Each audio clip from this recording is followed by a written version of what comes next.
Привет из Дубая. С вами передача «Голубь мира», где разбираем крутые навыки. Спрашиваем на английском, отвечаем на русском. Подтягивайте язык или смотрите перевод в тайм-кодах. Let's talk about culinary and let's start with the definition. Culinary is a French word, if I'm not missing it out, and this means that we know the way how to cook a lot of kinds of food. This could be seafood, this could be meat, this could be porridges, this could be desserts, and so on. When we talk about culinary in School of Troubleshooting, we are saying not just how to cook, but how to cook for the guests. If, for example, we work in a hotel, in cafe, or in restaurant, so-called horeca. And when it comes to culinary, obviously there are so many different aspects, like different dimensions. Let's actually look into all of this building blocks, their connections, and how we potentially may put them together. You know, there's several division, and it's depend from the group. If group is asking, I start from the basic. If a group is advanced, I am going to talk about different kitchen. Let's talk from the first point of view. There are a lot of different fruit and veg that we could use in cooking. And for example, to peel the potato, there are several types. To cut the potato, also several types. So we talk about. By the way, if we are talking about culinary, you should know that there are no such a word in culinary sugar, but they are saying sugars. So sugars just in many times, meaning from opposite, we are going to cook several kitchen which I'm aware of. This is Mediterranean kitchen, Slavic kitchen, Indian kitchen, Chinese kitchen, and Nordic kitchen. And actually, when we talk about like a different types of the cuisines, obviously there might be a different, like aware of like how you approach to not only the cook thing, but maybe even, what kind of rituals you should follow, etc. So when it comes to that, what kind of levels you need to be aware of in order to apply your skills, serve certain guests? For the very first skill, there is just cooking. So you should prepare black porridge, or for example, borscht or tom yum, or maybe pho. On the second level, you should know how to prepare food for it, because you should make it in very fast way. No one wants to sit on that empty table to wait for I don't know how many times. So there is so-called time to время выдачи, time of issue. Time to serve. Time to serve, Time yes, to serve. correct. Time to serve. And third level is how to organize this kitchen, where you should put hot spot and spot for peeling, spot for cutting, spot for desserts, and so on. And obviously, while we will be talking about like how to cook certain things, we probably may want to speak about the ingredients itself. I guess, as this person who cooks and tries to do their best, we need to be aware of like of different types of the ingredients. For example, there might be like onion, or there might be onion shallot. So how we should approach to this when we're thinking about what exactly we should serve to certain group of the customers, so that it still matches the receipt, but also can satisfy their needs. You know, it depends from the level you want to achieve in your restaurant. For example, if you are going to cook tom yum, but you will use, how to say petrushka? Parsley. Parsley. There is no such grass in the Thailand, so it would be mixing it out. But anyway, it looks like it's okay. But by the way, when I was working in Thailand on the kitchen, I was asked, is it okay that some chef would prepare chicken cutlet a la Kiev, and I would test it. And suddenly, when I tasted, I asked him, it's no similar to anything I ever eat. What is it? And he was saying, I have no kitchen at this, no chicken at this time. I was using another kind of bird. So if you are going to be a chef in a restaurant, you should know how to buy the food. And usually it starts from something like tender procedures. So you could go to markets, you could go to different chain of shops to test parsley, to test onion, to test bread, to test butter, and everything. And you know, sometimes it's very funny, but we were working in Moscow, in St. Petersburg, and some other big cities of Russia, like Yekaterinburg and so on. And we found that sometimes ingredients for cooking much better not on the market as everyone thinks, but in the shops. And actually, you mentioned one interesting detail, and let's actually do a bit of deviation. You mentioned that there might be a second person on the in the kitchen, so it's so-called chef or maybe sous chef. So when it comes to interacting with someone else, probably they want to show their individuality, or maybe they have like a certain views. So obviously, how do you, as you like act as a troubleshooter or as the person who just wants to solve specific problem for specific hungry people? How do you approach to like interacting with someone else who quite opinionated about the way things should be done? There is the same rule I use for the driving the car and to prepare some food.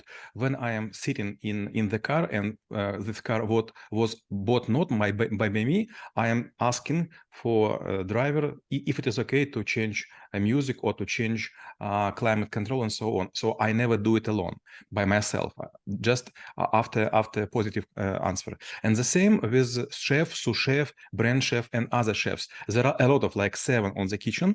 It depends from how big this chain of hotels or restaurants. I am always if even if I have a right to come to step in square of this hotspot, I never do it without permission. And so I'm talking with chef and saying, come on, I was working with such a chef in London, in New York, in Moscow, in Brisbane, in Sydney, and some other cities. So I am aware how to do it. In my Instagram, there are a lot of preparing food together with brilliant chefs who has a lot of stars from Michelin, and sometimes it's going bad, and the chef is going to say, "No, I will not allow you to my square," and then I make a call to the owner. But sometimes it is going okay. By the way, this time I don't know, maybe it was Rostov or Krasnodar. I was going to help one hotel to change the restaurant, but suddenly the chef was so cool that he doesn't allow me to go on. And I was saying, come on, I was working with Fat Duck, I was working with another brilliant restaurants, but it was complete refuse. Well, I believe at a certain point of time, like each chef is like, I would say, is like a country that you need to kind of negotiate in order to accept their conditions, so that they could allow you to enter their territory and like do certain things under their guidance. Now let's talk about what kind of mistakes we could make on the kitchen, or like when we're serving, or when we even planning to do stuff. Because obviously we can deal with the many people, with the many ingredients, with the different circumstances at the time, pressure, or like cultural things. So what probably will be most common of them? I don't know exactly, maybe 200 of mistakes which are showing that the person doesn't know anything about a restaurant. For example, it is not allowed to cross the roads with raw food and prepared food. And the same rule also for garbage. You couldn't cross the line with garbage if there are someone like waiters goes with prepared food. That's first. Second, you should use so-called special cards, and you never should test everything, but you should put everything on scale for, I don't know, 100 times before you start make this food mechanically. And third, never change the receipt, even if there is an asking from a client. If a client asks something, you should follow the orders, the most advanced chef on the kitchen, but you couldn't change anything by yourself. Well, and when it comes to different part of, let's call it, user journey, like a serving the food, obviously there might be also some sort of things that we should be aware of when we're serving, or even when we're responding the feedback from the customers, because it also could be quite various. Yes, there are a lot of different rules, some of them strange, some of them funny, some of them very cool. For example, when I was working on the kitchen restaurant and I was trying to prepare a lot of different food in a very fast mode, I found that there is a lot of tricks which could be used not today, but from tomorrow, from yesterday. So I should put something in freezer, something in a hot place, something could be sliced already, something could be boiled for a long time. And when I start to work, everything is completely hot. So everything is fresh, but it is going to be on hot spot and it is обжигающий. Slim. and it is going to be slim and a lot of sparks and so on. When we prepare food, yes, we could listen to wishes of our customer. If, for example, he or she doesn't want to have a peanuts or maybe milk or some seashells and so on, we should take this into account, even not today, but forever. For example, if this client is going to us constantly, for example, even once per year. But if there is some wishes, for example, to slice bigger parts or to add something like a grape or maybe boiled apple and so on, yes, it could be done. And you should understand how to deal with these additions. If the guest took a small plate and sit for a long, you should charge a bit overpriced. But if the person is sitting with something and there are several persons which are coming to have conversation and then go out, and so it is like a conveyor for business meetings, usually we should say, okay, it's up to us. And actually, let's try to bring the culinary from the area of the kitchens and the restaurants, maybe to our own lives. For example, how potentially we could use the culinary with our significant others to maybe surprise, amaze them, or maybe even create good memories. You know, I was lucky enough to live in a very poor family. My grandma and grandpa, they have no parents because of First World War. So they were preparing all the food, and also I was conducted also to collect. So I was collecting berries, I was collecting mushrooms, and I was fishing. So I was responsible for whole chain, how to find the food, how to cook the food, and how to clean plates. And yes, when I was working with my family, there are very simple recipe and nothing to learn and nothing to discuss about. But when I was working with some guys, I found a lot of different tricks. For example, when I was working with one guy who also has a lot of Michelin stars, he teach me how to make, I don't know how to say, testa. Dog. How to make dog a different color. For example, red one, green one, and so on. For example, when I am doing dumplings, пельмени, dumplings, sometimes I do it bottom green and up is red. Then I use a lot of different mixture of recipe. For example, I don't know how to say this Georgian food, hinkali. Is it okay to say hinkali? Hinkali. Yes, I know how to prepare hinkali, but not with just usual meat and onion, but with shrimps, cheese, and tomatoes. So for Georgian, it's like, what is it? This is not a hinkali, but for everyone else, oh, it's so tasty. And the same with pizza and so on. So I like not to prepare just usual traditional food. Everyone does it, but I like to work with fusion kitchen. And actually, let's move it to maybe another room. When it comes to the business, obviously, we probably may think of a different use cases when the skill of the culinary, even if it's something that no one expects from us, would become handy when it comes to, let's say, like conference meeting or, like just some sort of discussion or like a crochet. So how exactly we can apply it and shine for other people?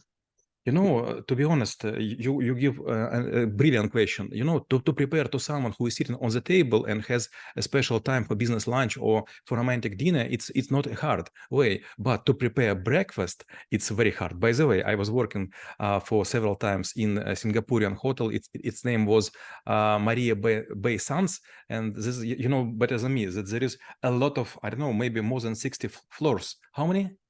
Like 60. Around 60, yeah. Around 60 floors, sure. And a lot of people from different these towers are going to be at the same place at the same time. By the way, if I am not mistaken, this hotel was built like a pack of cards, and swimming pool was like a bullet flow. Yes.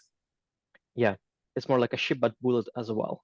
Okay, so you should prepare so many food in so fast mode, so it should be really good conveyor. But when we talk about business, you should also understand that for client, it is quite expectable to have the same quality. So you should be consistent. It's very hard in a restaurant to make everything consistent. Very hard. And you know, there is difference between good chef and bad chef. Bad chef just prepare food and after will say, okay, we have today кислый, sour.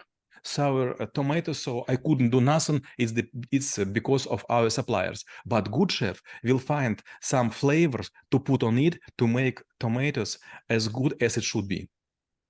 And my last question will be how knowing about culinary would help to make this world a better place. You know, a lot of people who I know, they were born with silver spoon and they couldn't cook. And sometime on their kitchen in different countries, I found that nothing was touch. То есть еще ничего не было использовано. Everything is new, brand new. So forks, spoons, teapots, кастрюля, Pot. pots, they were completely new. And then I just start to prepare fish, meat, or maybe some salads. And when I'm preparing salads, no one wondering because everyone could cut veg and so on. But when I'm preparing something very hard to prepare, for example, different kind of fish, you could put like, I don't know how to say, крест-накрест. Crisscross. Crisscross, for example, white, red, then you should press it, for example, for 20 hours, and then you cut it like a bread, and everyone's saying, wow, it's so cool. In Russian language, this name for this meal is ребец. And it's funny enough, there was a movie called Menu. So the thing is from there, the chef said, like, don't really eat it, but like smell it and taste it. А мы рассмотрели навык кулинария и чем он полезен именно вам. Всем мира.